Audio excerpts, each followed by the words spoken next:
Welcome to Stan the Wine Man TV. I am your host, Stan Rattan, and this is the Blue Collar Wine Show, where I help you spend your wine dollars wisely.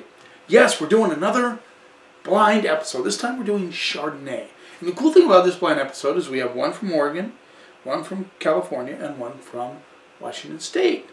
Always love to do these. I like to see who comes out on top. It's always exciting.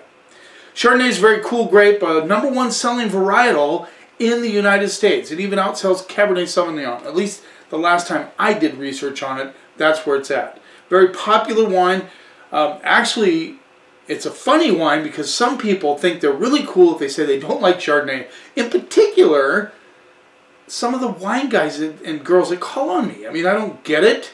I guess they're, true to their palate. Now, some of the most famous Chardonnays in the world come from Burgundy. White Burgundy's big and can be very expensive. You start getting into the Chardonnay Montrachets and those type of things.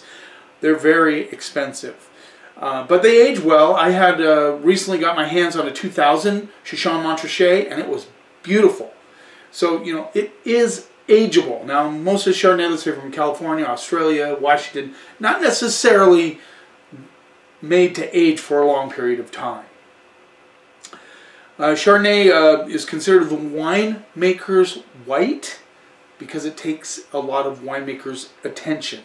You can do things like, oak barrel treatment is very popular with Chardonnay. It gives it kind of toasty, buttery, baking spice flavors. They also can leave it on the lees, which is the expired yeast, and they leave it on that, and it gives it kind of a biscuity, doughy elements to the wine. They can, depending on where it comes from, you see, Chardonnay is crazy. Unoaked Chardonnay is so different from oak Chardonnay, and where it comes from in the world, like Chablis is famous for its minerality, crispness. They don't use any oak there. White Burgundy, they will use oak sometimes, but it also has great minerality.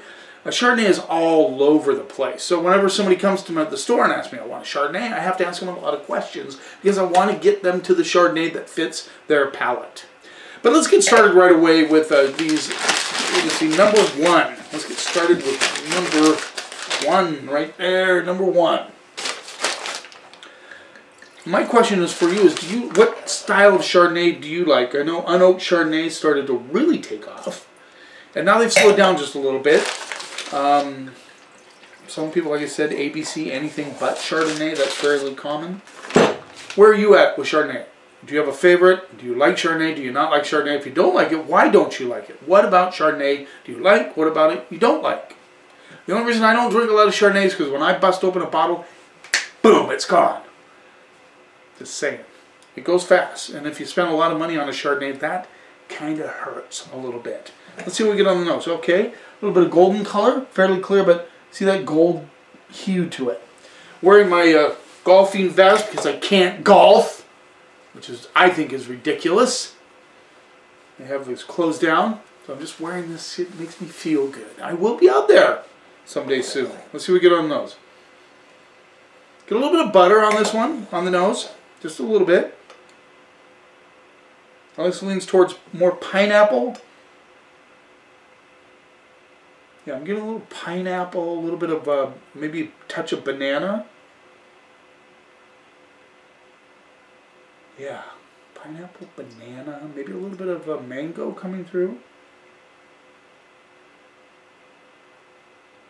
Yeah, nice nose. Just, very, now, the thing that gives Chardonnay its aromatics is a lot of it is oak treatment and leaving it on the lees and things like that.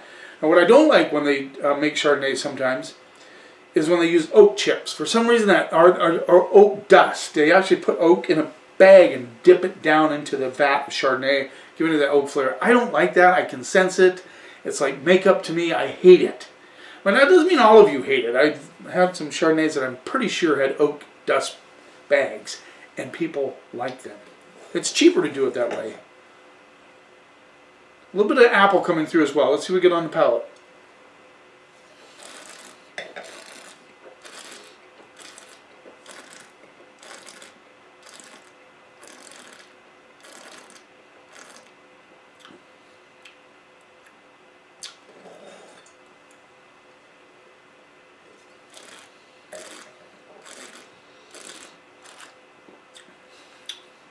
This has good acidity. They maybe put partial malolactic fermentation. Malolactic fermentation is what makes a Chardonnay kind of softer, more buttery, buttery. Should say buttery. This has a little butterscotch going on, good acidity, nice balance. I'm liking this Chardonnay a little bit.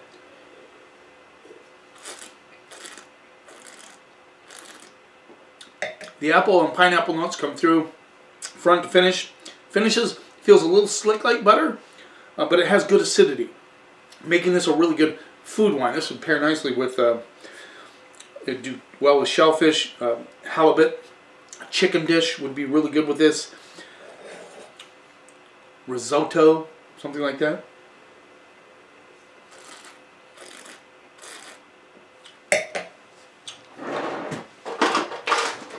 I'll get my pen out, almost forgot.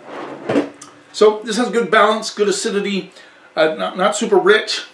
It lacks a little bit of complexity, has a little bit of toastiness on the very back end. But I think it's a pretty good Chardonnay, especially if you're thinking food. Now this, what I like about this Chardonnay is it would not go down real quickly. You have to think about this one a little bit. It has that acid.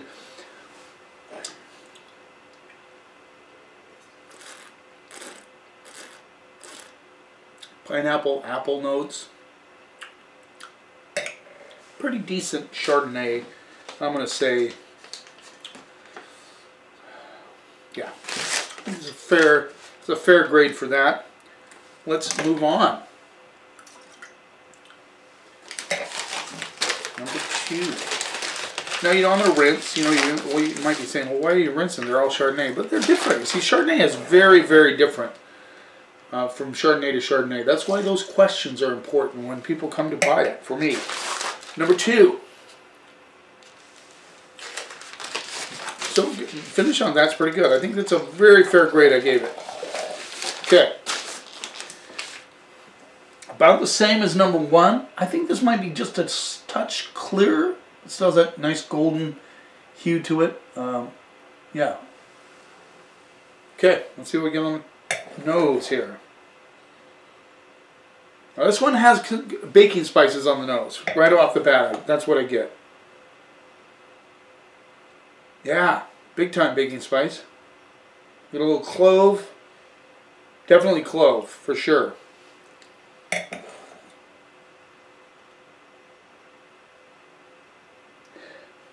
But other than baking spice and not getting a lot, maybe just a touch of apple. Maybe just a touch of pineapple. That clove, that baking spices coming through is really strong. Now, I've said this before, but in these episodes I chill the wines down to where I think most of you drink your wines. Now, some critics will drink them on the warmer side, which is fine. I mean, they certainly show more aromatics that way. But I like to review these wines the way I believe you are going to taste them, which is fair because, you know, in fact, here's a comment I would like you to make. How many of you drink your wines, your Chardonnay at room temperature, or do you prefer them a little colder? These aren't super cold, but they are cold. Yeah, definitely an apple and that clove coming through. So let's see what we get on the palate.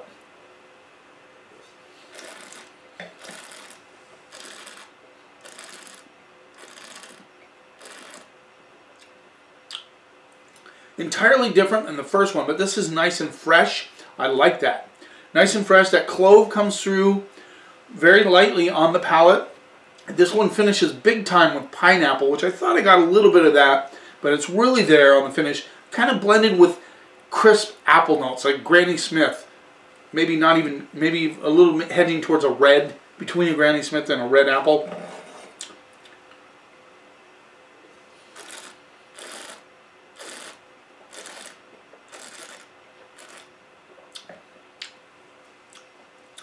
The acid is there.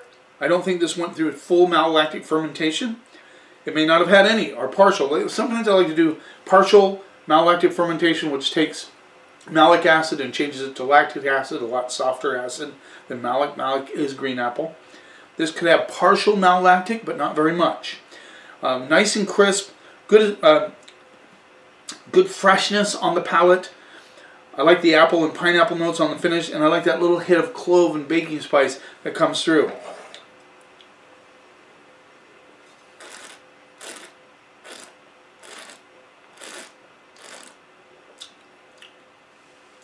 Yeah. Now these two Chardonnays here would not be for those guys who like buttery Chardonnays. Not at all. They're more on the food-friendly side of Chardonnay. And I like them both. Okay, let's move on. Number 3. Now I should guess where these came from. I am going to do that right now.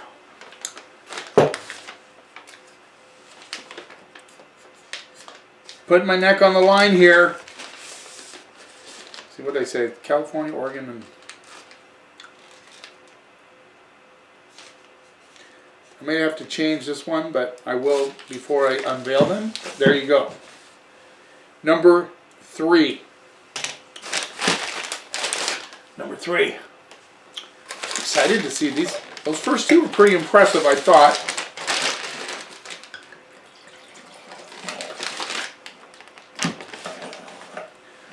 Quite a bit darker on this one. Not quite a bit, but darker than the 3. Pretty close to number 1. A little darker than number 2. Let's see what we got on the nose. Now this has butter on the nose for sure.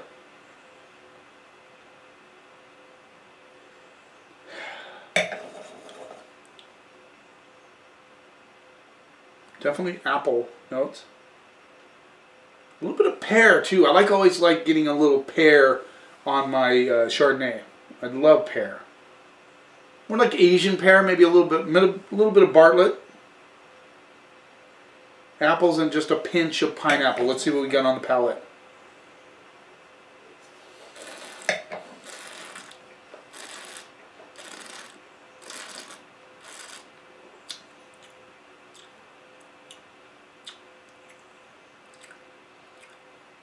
This has a little fizz action on it, which is kind of weird.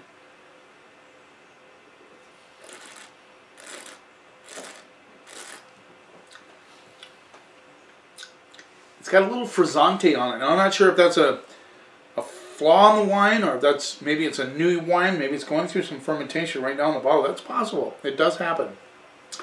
But I definitely get the buttery component. This is the least fresh of the bunch. I mean, people that like buttery Chardonnay would probably gravitate to this one a little bit closer. The little spritz on it is kind of irritating.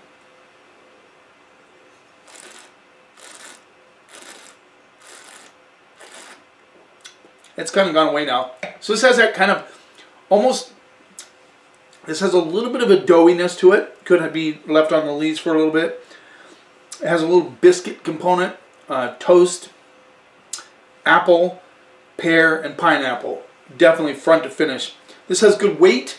This is closest to what may be a buttery Chardonnay, although it is not completely a buttery Chardonnay. They too probably did not go through full malolactic fermentation, because there's good acidity on this one as well, just not quite as fresh as the first two, but it's there.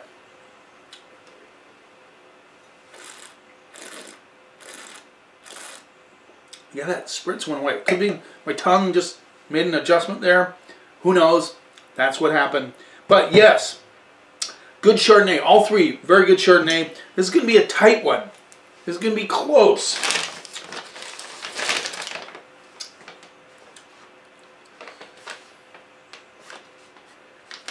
All right.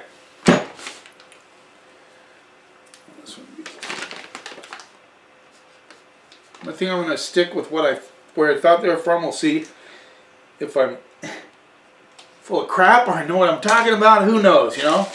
Let's see. So this in last place, number 1, but not really in last place if you think about it. In second place, number 2, and in first, number 3. Yeah, that one's really hanging with me. I think number 3 has a nice, very well integrated, as they all are, but this one has more complexity. It has that buttery notes, but you know, at the same time, it kind of has the freshness as well. I think I really like that. So, in last place, hardly last, with a B, straight up B. That's a good grade, guys. I liked it. It's like I said, it's tight. B. I said it was from Washington State. Ah, there you go. Patterson Cellars 2018 Chardonnay Columbia Valley. $28.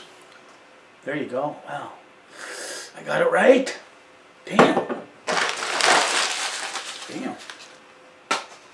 Alright. In second place with a B+. I thought this had a little bit more complexity than the Patterson Cellars.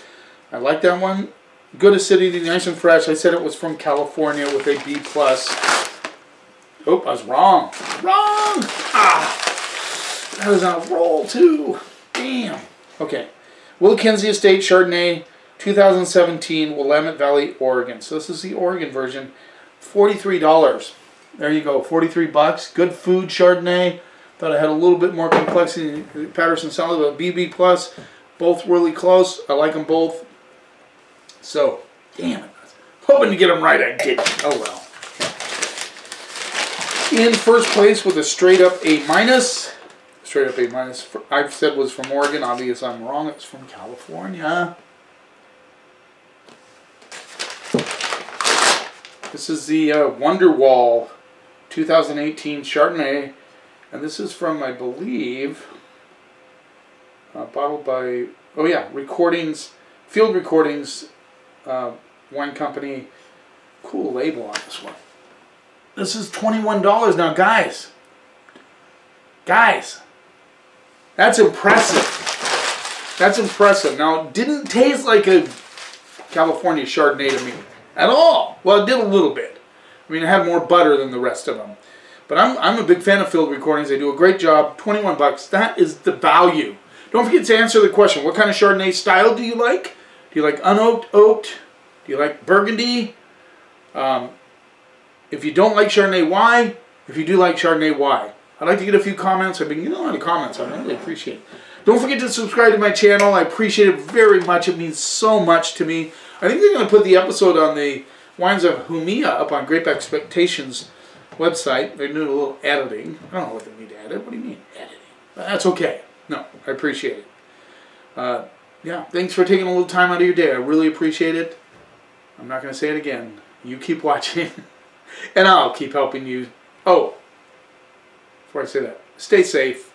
It looks like they're going to open up Washington a little bit. That's exciting. We're looking forward to that. But still, stay safe. Even if they open it up a little bit, be careful.